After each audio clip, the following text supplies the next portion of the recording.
Bonjour Monsieur Lounès Abdoun. Bonjour monsieur. Vous êtes trésorier du comité d'intérêt de quartier Cadunab qui regroupe les secteurs de Canebière, du Gommier, National, Belzunce. Tout à fait. Et vous avez comme fonction trésorier. Exact, c'est exact. On peut dire que vous êtes un vieux routard du milieu associatif marseillais. Vous avez un parcours qui est quand même assez riche. Pourriez-vous nous dire en quelques mots le parcours que vous avez connu à Marseille? C'est-à-dire que j'étais travailleur social déjà dans les quartiers nord pendant plusieurs décennies. Ensuite, je suis descendu en ville où j'ai travaillé aussi en tant qu'éducateur de rue en prévention à la DAP. Et puis, une fois que je suis parti du centre-ville, je suis revenu toujours en tant que bénévole pour essayer d'aider un petit peu quelques associations qui existaient déjà ou d'autres que nous avons créées nous-mêmes. Est-ce que vous pensez que le tissu associatif marseillais a évolué dans le bon sens? Est-ce qu'il a un apport qui n'est pas négligeable? Est-ce qu'il est réellement aussi actif comme on le décrit souvent? Moi je pense que sur Marseille en général, il y a pas mal d'associations qui font du bon travail. Certaines ont beaucoup moins d'expérience. Mais dans l'ensemble, même s'il y a beaucoup de choses à dire, le travail que fait chacune des associations apporte quelque chose et arrive à décortiquer quelques problèmes et les voir différemment. Quand ils sont pris par le monde associatif, c'est toujours différent quand c'est par le système administratif, bien que souvent les uns ont besoin des autres. Et donc cet engagement au sein d'un comité d'intérêt de quartier, un CIQ, est-ce qu'il est complémentaire à votre engagement associatif? Est-ce qu'il peut être parfois perçu comme un rival du milieu associatif? Quelle est votre opinion là-dessus? Je crois que c'est plutôt complémentaire, même si c'est différent. Le fait que les associations de quartier existaient déjà sous d'autres formes pour faire du social, le comité d'intérêt de quartier apporte beaucoup parce qu'elles arrivent quand même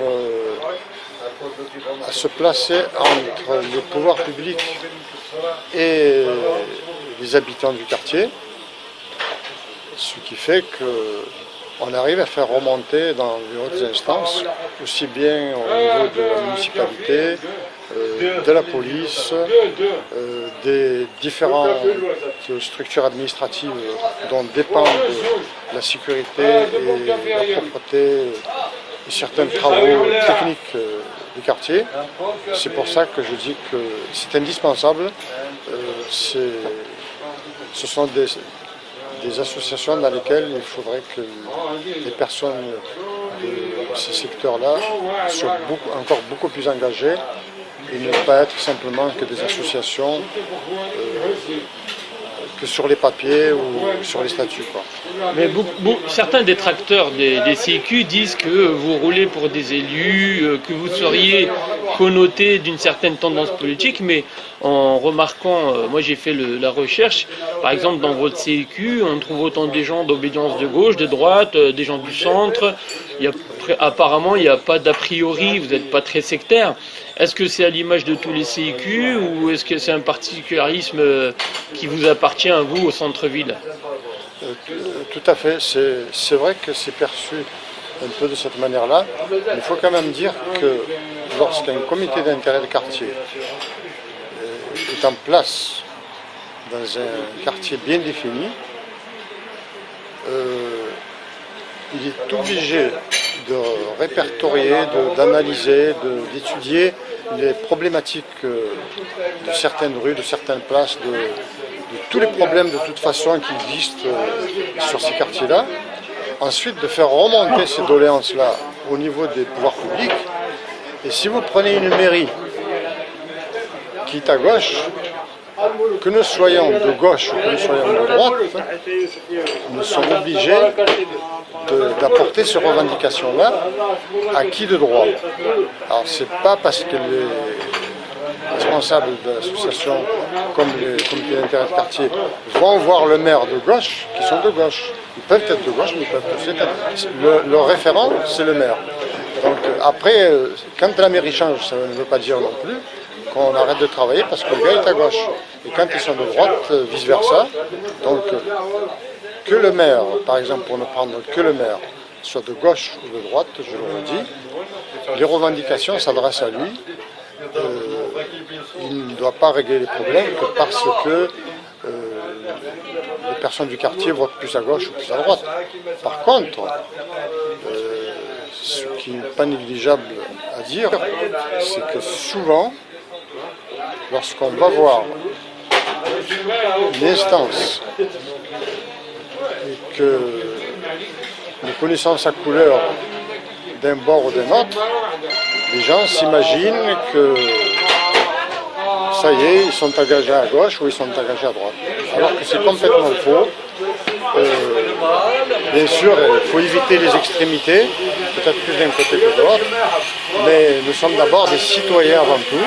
Nous avons des problèmes, il faut les régler, il faut aider les gens à régler leurs problèmes, sans se dire, bon, on ne va pas aller voir telle personne parce qu'il est de droite, nous on est de gauche, ou alors ne pas aller voir certaines personnes représentant certains pouvoirs parce qu'ils sont de droite alors que nous on est de gauche. Lorsqu'on fait un peu la carte géographique, voire la photographie de certains secteurs, dont ceux du Cadunable, qui regroupe 4 secteurs du centre-ville, on a l'impression que M. Abdoun, les problèmes et les problématiques sont insolubles. On a l'impression même que le centre-ville connaît plus un phénomène d'ascension vers le bas que vers le haut. Est-ce que c'est un sentiment? Est-ce que c'est une image qui est mal véhiculée peut-être dans la presse aussi, qui parfois peut exagérer sur les problématiques? Ou est-ce que réellement le centre-ville est confronté à des problématiques quasi insolubles? La question que vous posez est légitime. C'est vrai que le centre-ville de Marseille a une spécificité, c'est que c'est méditerranéen. Il y a énormément de classes populaires qui se retrouvent dans une certaine nécessité absolue. Il est plus difficile dans ces quartiers-là de faire un certain travail que dans des quartiers où les habitants appartiennent à une certaine classe sociale, où les civilités, tout ce qui est devoir est déjà mis en place dans le geste quotidien, dans la vie de tous les jours. Alors pour revenir au centre-ville, c'est vrai que le centre-ville a beaucoup de problèmes d'hygiène, de sécurité, la propreté bien sûr. La qualité de vie n'est pas toujours mise en avant. On dit, comme vous disiez très justement, que c'est laissé de côté. C'est faux parce qu'il y a un certain travail que les comités d'intérêt de quartier font. Ils font du mieux qu'ils peuvent. Les choses changent. Par exemple, si on prend Cadunabé, alors Cadunabé c'est Canebière, Dugommier, Belzens et National. Je vous assure qu'il y a 5 ans, les problèmes étaient beaucoup plus cruciaux que de nos jours. Mais seulement, il y a tellement à faire que le peu de changement qu'on apporte n'est pas tellement perçu. Ceux qui sont sur le terrain, ils le voient, mais ceux qui viennent en ville que de temps en temps, ils ont l'impression que ça ne change pas. Il suffit de passer devant une poubelle tous les jours, elle est toujours pleine, alors que les années précédentes, elle débordait. Et il y en avait plus par terre souvent que dans les cantonnaires. Donc on peut dire que votre CIQ participe à la prise de conscience des riverains, des commerçants sur leurs conditions de vie, sur leur cadre de vie. Est-ce que ça c'est quelque chose que les commerçants et les riverains reconnaissent et parfois même le déclarent, par exemple en pleine réunion publique, aux élus? Donc est-ce que votre rôle, est-ce que c'est uniquement un rôle de concertation? Vous êtes le relais, donc vous collectez les informations, vous les répercutez au niveau des institutions? Ou est-ce que c'est beaucoup plus plus profond votre engagement? Est-ce que c'est vraiment un accompagnement au jour le jour? Voilà, c'est un petit peu ce sentiment qui se développe vis-à-vis de CIQ. On dit souvent, oui, ils font que des réunions, c'est de la concertation, mais les changements ne sont pas là. Mais je pense que votre travail de proximité de terrain, il s'évalue autrement, puisque je vois que votre CIQ a permis récemment de faire beaucoup d'améliorations sur son secteur et qu'on a l'impression que c'est un peu occulté. Est-ce qu'il y a un manque de communication? Est-ce qu'on ne vous juge pas votre juste valeur? Voilà, c'est tout ça qui interpelle un peu le commun des mortels. Oui, c'est vrai que, comme je disais tout à l'heure, il y a des actions qui permettent un certain changement plus rapide que d'autres, mais dans l'ensemble, je vous garantis que le travail est fait de manière très consciencieuse. Parce que premièrement, on ne travaille pas que pour répertorier les problèmes et les faire remonter aux instances. On travaille aussi en amont et en aval, parce que aussi bien les commerçants que les habitants qui ne sont pas commerçants, les jeunes, les enfants, il y a tout un réseau de relations avec les responsables d'associations avec qui nous avons des contacts, ce qui fait qu'on fait beaucoup plus de prévention que de faire remonter les problèmes pour que qui de droit puisse les régler. On va prendre un exemple. On dit par exemple aux familles, quand elles viennent en réunion, que ce soit les mamans ou les parents ou des fois les enfants, on leur dit que oui, telle et telle démarche dépend des instances des pouvoirs publics. Mais jeter le papier, jeter la poubelle dans un conteneur, cela ne dépend que de vous. Alors, vous voyez, on essaie de les sensibiliser pour dire ça en tant qu'exemple. Hein. Par contre, au niveau de la sécurité, nous avons quelquefois des petits problèmes de déviation de certains jeunes, et quelquefois, ce n'est pas toujours des jeunes, on parle souvent des jeunes, mais en réalité, il y a aussi des personnes adultes qui souvent commettent des délits. On a des entretiens avec eux, on fait des démarches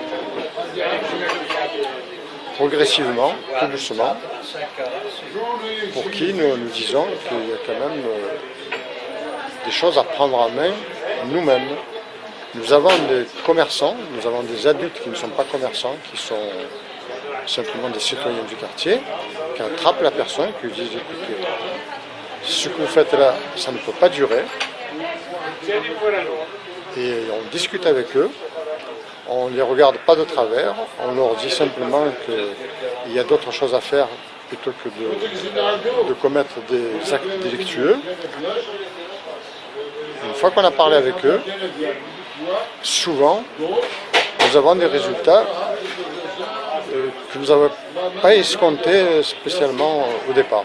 Mais le travail de proximité, d'écoute et de sensibilisation, ce que vous venez de décrire maintenant, est-ce qu'il est réellement pris en compte par la municipalité de Marseille, par exemple, ou par les collectivités, qui sont très souvent taxées d'être laxistes, immobilistes?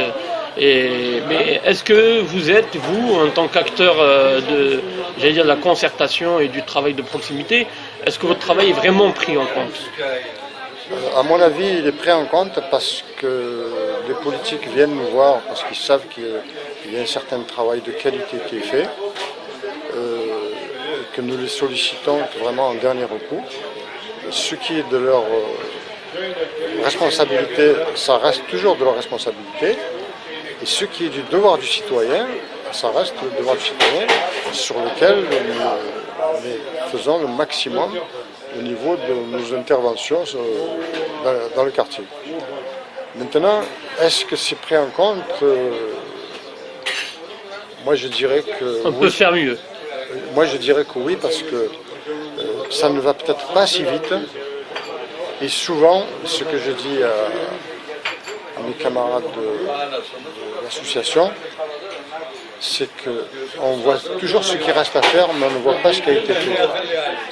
Parce que souvent, on fait du travail, on ne perçoit pas le résultat parce qu'on a l'impression que le résultat doit être un quartier complètement transformé. Alors, ça se fait que de manière très lente.